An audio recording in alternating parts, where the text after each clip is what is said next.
என்ன, உன்னை பாத்துக்க யாரும் இல்லைன்னு நினைச்சுட்டு இருக்கியா? நான் இருக்கேன், நீ பயப்படாத. எழுந்து உட்காரு. சூட்சும ரூபத்துல அற்புதம் நிகழ்த்திய மகா பெரியவா. மகா பெரியவா மேல பரம பக்தி உள்ள சாஸ்திரிகள் குடும்பம் ஒண்ணு சென்னையில இருந்தது. அந்த குடும்பத்துல ஒருத்தரான அவர் தம்பிக்கு திடீர்னு உடம்பு சரியில்லாம போயிடுது. அவசர அவசரமா ஆஸ்பத்திரிக்கு கொண்டு போய் சேர்த்தா. 2-3 நாள் என்னென்னவோ பரிசோதனை எல்லாம் பண்ணிட்டு இனி இவர் எழுந்து உட்காரதே சந்தேகம், அநேகமா 1 வாரமோ 10 நாளதான் இருப்பார் அப்படின்னு சொல்லிட்டா டாக்டர்கள். இடியே விழுந்த மாதிரி இருந்தது அந்த குடும்பத்துக்கு. அதுலயும் அந்த நோயாளியோட அண்ணன் ரொம்பவே தவிச்சிட்டார். ஏதாவது ஒரு அதிசயம் நடக்காதா, தன்னோட தம்பி பழிச்சு எழுந்து நடக்க மாட்டாரா அப்படின்னு அவருக்குள்ளேயே ஒரு மன போராட்டம் நடந்தது. என்ன செலவானாலும் பரவாயில்ல, என் தம்பியை காப்பாத்துங்கன்னு டாக்டர் கிட்ட எல்லாம் கெஞ்சினார். எந்தெந்த தெய்வம்லாம் நினைவுக்கு வந்ததோ அந்த தெய்வத்துக்கிட்ட எல்லாம் மனசுக்குள்ளேயே வேண்டினார். அந்த சமயத்துல தற்செயலா யாரோ ஒருத்தர் மகா பெரியவா யாத்திரை முடிஞ்சு வந்து இப்போ காஞ்சிபுரத்துலதான் இருக்காளாம் அப்படின்னு சொன்னது அவரோட காதுல விழுந்திருக்குது. உடனே அவரோட மனசுக்குள்ள ஒரு பொறி தட்டி இருக்குது. ஆபத் பாந்தவனையே பக்கத்துல வச்சுட்டு இப்படி கலங்கிட்டு இருக்குமே, நேரா அந்த நடமாடும் தெய்வத்துக்கிட்டே தம்பியை கூட்டிட்டு போவோம், அவர் என்ன சொன்னாலும் சரி அப்படின்னு நினைச்சவர் உடனடியா புறப்பட தயாரானார். ஆனா டாக்டர்களும் குடும்பத்துல இருந்த மத்தவாளும் பாதிக்கப்பட்டவரோட உடல்நிலை அதுக்கு ஏத்த மாதிரி இல்லைன்னு சொல்லி தடுத்துட்டா. சரி, தம்பியை தானே கூட்டிட்டு போக கூடாது, நான் மட்டும் போய் பெரியவாளை பாக்குறேன் என்றார் அண்ணா. அவர் புறப்பட்டாரே தவிர அவ்வளவு சீக்கிரமா அவரால காஞ்சிபுரத்துக்கு பயணப்பட முடியல. ஏன்னா இப்ப இருக்கிற மாதிரி அப்ப வாடகைக்கார் மாதிரியான வசதி எல்லாம் சட்டுன்னு கிடைச்சிடாது. போக்குவரத்துக்கான பஸ் வசதியும் குறிப்பிட்ட நேரத்துல மட்டும்தான் உண்டு. அதனால ரொம்ப நேரம் காத்துட்டு இருந்தவர் கிட்டத்தட்ட சாயந்தரம் நெருங்குற சமயத்துல தன்னோட நண்பர்கள் கிட்டயே உதவி கேட்டார். அவ எப்படியோ ஒரு காரை ஏற்பாடு செஞ்சு அனுப்பி வச்சா. அதுல ஏறி காஞ்சிபுரத்துக்கு புறப்படுறச்சே கிட்டத்தட்ட 6-7 மணி ஆயிடுத்து. பரபரன்னு புறப்பட்டார் சாஸ்திரிகள். கார் வேகமா காஞ்சிபுரத்தை நோக்கி போக ஆரம்பிச்சது. அதே சமயம் அங்க ஸ்ரீமடத்துல ஒரு அற்புதம் நடந்தது. ஆச்சாரியோட தரிசன நேரம் முடியறதுக்கு அன்னைக்கு கிட்டத்தட்ட 9:30 மணி ஆயிடுத்து. அதுக்கப்புறம் மடத்துல தங்குறவளை தவிர மத்தவா எல்லாரும் புறப்பட்டா. வழக்கம் போல மடத்தோட வாசக்கதவை சாத்திட்டு பூட்டு போட போனார் வாசல் காவல்காரர். அந்த சமயத்துல கதவை சாத்த வேண்டாம், பரமாச்சாரியா உன்னை கூப்பிட்டார். தொண்டர் ஒருத்தர் வாட்ச்மேன் கிட்ட சொல்ல அவர் வேகமா உள்ளே போய் ஆச்சாரியா முன்னால பவ்யமா நின்னார். இன்னும் கொஞ்ச நேரத்துக்கு கதவை சாத்த வேண்டாம், மெட்ராஸ்ல இருந்து ஒருத்தர் இங்க வந்துட்டு இருக்கார், அவர் வந்ததும் சாத்திக்கலாம் சொன்னார் மகா பெரியவா. சரின்னுட்டு வாசலுக்கு போனார் காவல்காரர். சுமார் 1/2 மணி நேரம் ஆயிருக்கும்.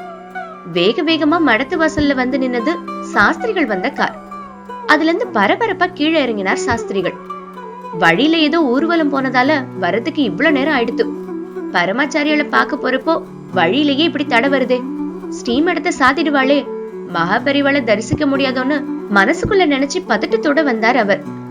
வாங்கய்யா, மெட்ராஸ்ல இருந்து வரீங்களா? வாட்ச்மேன் அவரிடம் கேட்க, ஆமா, ஏன் கேக்குற அப்படின்னார். இல்ல, நீங்க வருவீங்கன்னு நீங்க வந்ததுக்கு அப்புறம் தான் கதவை சாத்தணும்னு சாமி சொன்னார். வாட்ச்மேன் சொல்ல அப்படியே அதிர்ந்து போனார். என்ன, நான் வருவேன்னு ஆச்சாரியா சொன்னாரா? நான் இங்க வர்றத முன்கூட்டியே தகவல் எதுவும் சொல்லலையே, அப்புறம் எப்படி தெரிஞ்சது? ஆச்சரியமாக கேட்டு காவலர் சொல்ல சொல்ல சிலிர்த்து போனார் சாஸ்திரிகள். வாங்க வாங்கோ, நீங்க வந்ததும் உடனே கூட்டிட்டு வர சொல்லி உத்தரவிட்டு இருக்கா மகா பெரியவா. உள்ளே நுழைஞ்ச அவர்கிட்ட ஆணிக்கு தொண்டர் ஒருவர் சொன்னார். பரவசத்தோட உச்சத்துக்கே போன அந்த சாஸ்திரிகள் அவசர அவசரமா கை கால் அலம்பிட்டு நெத்தி கேட்டு பெரியவா முன்னால போய் நின்னார். இருந்த பதட்டத்துல கொஞ்சம் புஷ்பத்தை தவிர எதுவும் வாங்கிட்டு வராததால அத மட்டும் பெரியவா முன்னால வச்சு நமஸ்காரம் பண்ணினார் சாஸ்திரிகள். என்ன, எல்லாரும் சாப்பிட்டேளா? இல்ல பதட்டத்துல உபவாசமா இருக்கேளா? அரிசி உப்புமா எதுவும் பண்ணி தர சொல்லட்டுமா அன்பாக கேட்டார் ஆச்சாரியா. இருந்த மனநிலையில் சாஸ்திரிகளுக்கு பசிக்கவே இல்லை. தம்பியோட உடம்பு குணமானா போதும், அது மட்டும்தான் அவரோட மனசுல இருந்தது. அதனால அதெல்லாம் ஒண்ணு வேண்டாம் பெரியவா, என்னோட தம்பி உடம்புக்கு. சாஸ்திரிகள் வார்த்தையை முடிக்க முடியாமல் தழுதழுத்தார். ஏன் பயப்படுற? அவனுக்கு ஒண்ணும் ஆகாது. ஆமா, அவனை மட்டும் தனியா விட்டுட்டு வந்திருக்கியே, யார் பாத்துப்பா கேட்டார் மகா பெரியவா.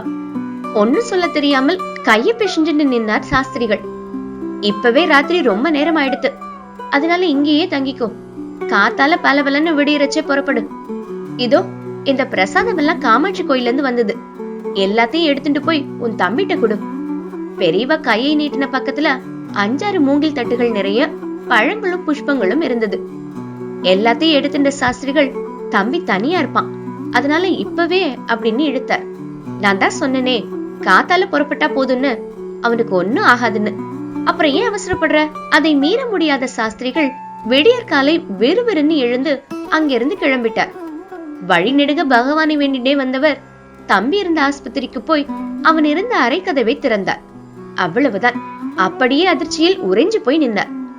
உள்ளே அவரோட தம்பி, இனிமே எழுந்து உட்காரதே சந்தேகம்னு முத நாள் டாக்டர் கையை விரிச்சாலே அதே தம்பிதான் படுத்துட்டு இருந்த கட்டில்ல சம்மணம் கட்டி உட்கார்ந்து கொண்டிருந்தார்.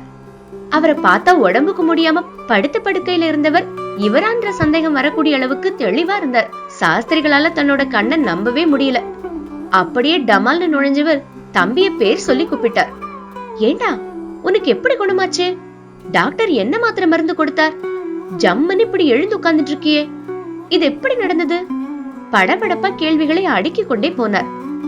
அமைதியா அவரை பார்த்த தம்பி பேச ஆரம்பிச்சார். அண்ணா, நேத்து ராத்திரி நினைவே இல்லாம கிடந்த சமயத்துல எனக்கு பக்கத்துல பரமாச்சாரியா வந்து உட்கார்ந்துட்டு, என்ன உன்னை பாத்துக்க யாருமே இல்லைன்னு நினைச்சிட்டு இருக்கியா? நான் இருக்கேன், நீ பயப்படாத, எழுந்திருந்து உட்காரு அப்படின்னு சொல்றாப்ல இருந்தது. நான் ஏதோ என்னோட மனப்பிரமன்னு நினைச்சுட்டு படுத்துட்டே இருந்தேன். திரும்ப திரும்ப எழுந்து உட்காருன்னு ஆச்சாரியா சொல்றாப்ல இருக்கவும் ஏதோ ஒரு கட்டத்துல என்னை அறியாம எழுந்து உட்கார்ந்துட்டேன். கொஞ்சம் முன்னால டாக்டர் வந்து பார்த்தா உடம்பு பரிபூர்ணமா குணமாயிடுதே. ஒரே ராத்திரியில எப்படி இந்த அதிசயம் நடந்தது? நீங்க இப்பவே டிஸ்சார்ஜ் ஆகலாம் அப்படின்னு சொல்லிவிட்டு போனார். நீங்க யாராவது வரட்டும்னு தான் நான் வெயிட் பண்ணிட்டு இருக்கேன். அப்படியே சிலிர்த்து போய் கண்ணீர் சிந்திய சாஸ்திரிகள் பெரியவா கொடுத்து அனுப்பின பிரசாதத்துல இருந்த விபூதி குங்குமத்தை தம்பியோட நெத்தில இட்டு விட்டார். ஒரு ஆரஞ்சு பழம் முறிச்சு கொடுத்து சாப்பிட சொன்னார். காஞ்சிபுரத்துல ஸ்ரீமடத்துலதான் ஆச்சாரியா இருந்தார். நாங்க அங்கதான் இருந்தோம். அதே சமயம் அவரே சூட்சும ரூபத்துல இங்க வந்து தனியா இருந்த தன்னோட தம்பிக்கு துணையா வந்திருந்து அவனை பரிபூர்ணமா குணப்படுத்திட்டு போயிருக்கான்னா மகா பெரியவா சாட்சாத் பரமேஸ்வரனோட அம்சமா தானே இருக்கணும். நினைச்ச சாஸ்திரிகள் மகான் இருக்கிற திசை நோக்கி சாஷ்டாங்கமாக நமஸ்காரம் பண்ணினார்.